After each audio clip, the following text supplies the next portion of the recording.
You know, it's almost like your birthday with a package from China, so let's go.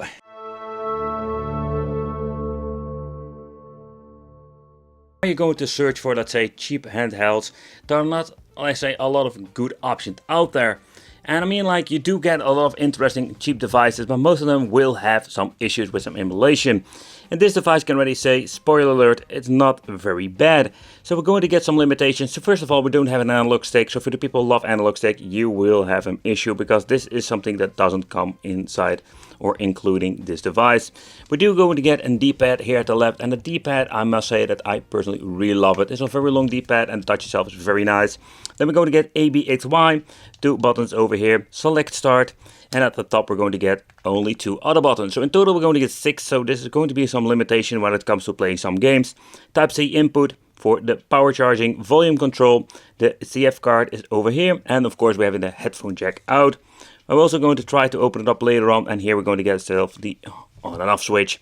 So the device also comes with some pre-loaded firmware. It's the NX Hope that I've seen before with some different handhelds. But the display itself, here you can see like it's very hard to record from an angle. Not because it's so pretty damn bad, but it's more like the glossy front is very glossy. And it gives a little bit of mirror effect. But when you're looking at the color and everything, it is a very nice display. But only it's very tiny. So here at the top we're going to get some options. So here we're going to get the standing option, skin, about, and the power option.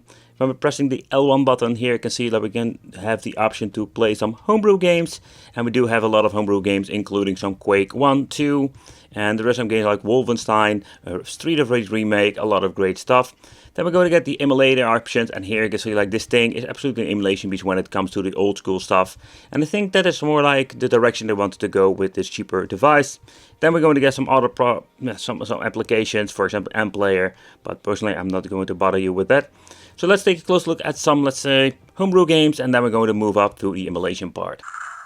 Okay, at the front what we're also going to get is a tiny speaker, and I think that is the, let's say, not a great experience. It is loud enough, but of course I personally prefer to have two speakers to get like a better stereo effect. But when you're looking at the games like Quake, they will run very well. And I must say, like, you don't expect like a lot of emulation power when it comes to some of the homebrew games, but this thing is powerful enough to run the old school Doom and stuff like that. And sometimes you will have an error like that. It's very stuff like that always happens with me when I try to record. But let's try Quake 2 and I'll show you how this will run. I think this device does have the option to play Quake 2, but it will push this device to the limit. Take consideration, this is more like the area of the RG350 from Embernick, maybe slightly slower, but that's the reason why this thing is also like a budget mini device, but still have the option to play this game. Okay guys, so next up let's play Street of Rage remake, and with the lower power device you can see like it, I wouldn't say it struggles, but it just plays slowly. If you don't mind, personally I really don't mind, it's more like slow Street of Rage. It's still playable, but on less fast speed.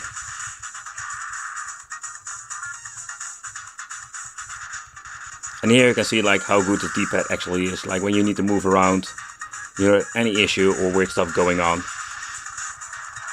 And again, like for the people who didn't know, I'm a big D-pad fan, so I am very happy with this handheld.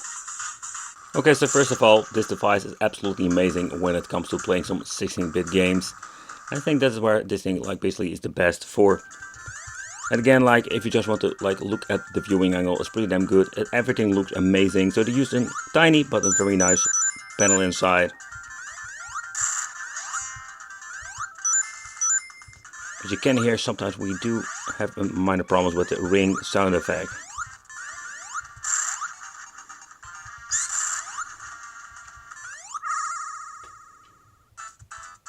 But the emulation performance in general is pretty damn good. It runs full 60 FPS. And the reason I show you this because I have seen a lot of budget devices from AliExpress that had so many freaking issues. It's freaking unbelievable. So let's go on. Despite like this thing is not perfect, you can see like it does struggle with the original firmware pre-installed on it. A little bit of bummer that some of the games are not running perfectly.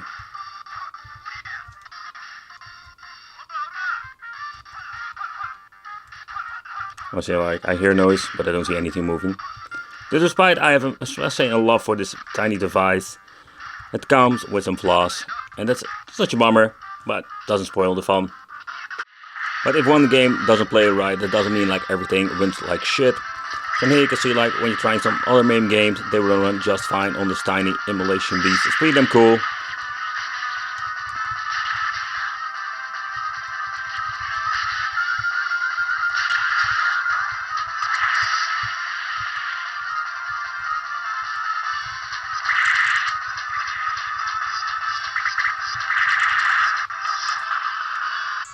But the downside is when you see at the presets, you still have like a black border around the freaking display. Even despite the freaking display already, it's also small.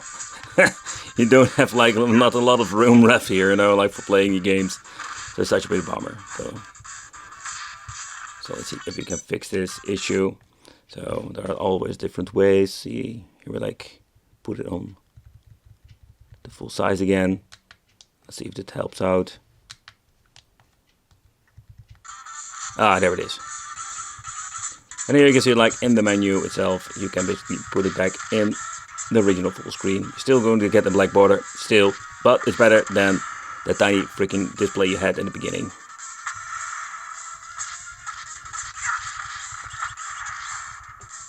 But when I take a close look at PlayStation 1, I really knew like this is going to be a very big struggle for this tiny device.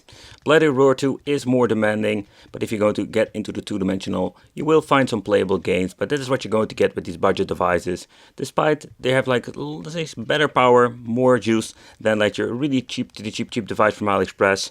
But still, when it comes to these devices, it's cool that they can basically boot it up PlayStation 1, but not all the games like Bloody Roar 2 will run perfectly. So that's something you need to take consideration.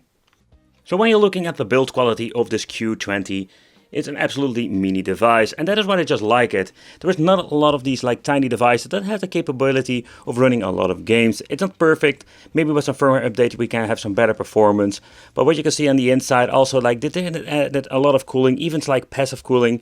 So this thing can get quite hot, especially when you're looking at the battery and the chip itself. But thank you for watching. Consider subscribing, hit that little bell, become the Wicked family. Let me know in the comments what do you think of this device. Would you consider picking it up? And would it be great to see you in the next video, just consider hit the bell, and I'll see you in the next video.